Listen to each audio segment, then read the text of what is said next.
Bet kaklo taškai dar papildomai šita dalis yra ant kiekvieno piršto. Tai ką galime daryti? Paimti kiekvieną pirštuką, va taip. O tau į kokią pusę eina? Po 20-30 sekundžių. Va čia turbūt mažiau skauda, ar ne? Čia daugiau skauda. Va ten, kur daugiau, na ir dirb.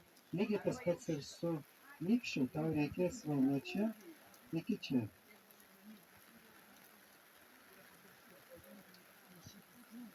Turėjau vieną atvejį, buvo paralyžiuotas jūreivis, nevaikščiojo.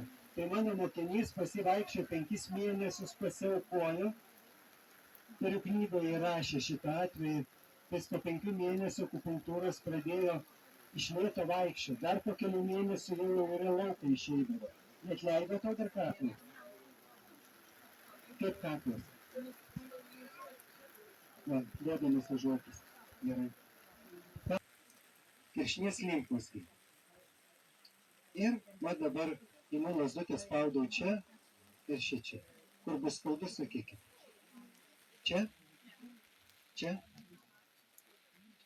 čia, šičia.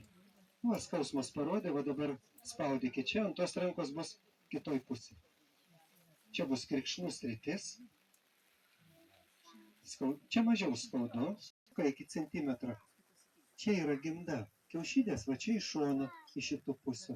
Tai va čia ir ieškoti skaudžių taškų, dirbti.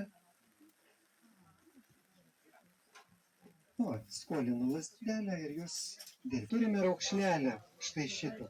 O šitos raukšlelės į viršų. Padalinam per pusę tašką ir dar per pusę. Čia kryžkaulis yra. 5, 4, 3 slanksteliai, 1 ir 2, juosmeninį. Imu lazdutę ir dabar spaudau. Čia neskauda. Čia yra kryžkaulis ir uodegikaulis. Čia slanksteliai, kryžkaulis, uodegikaulis. Va, pakentėjo. Karšta jau. Išmušė karštis. Tai, žiūrėkit, labai tiksli diagnostika, labai paprasta. Kai meridianų sistemą apmokau, žmogus net po 5 metų sunkiai orientuojasi. Sužok labai paprasta. Žmogus net nemiega dėl to. Va, tai šiąnakt miegosi. Ką jauti kryžkaulį? Šilumą jaučia. Žiūrėkit, va, paspaudžiau kryžkaulį, eina šiluma. Vienam eina, kitas nejaučia. Mes visi skirtingi esame. Aš dabar sudėsiu grikius, nes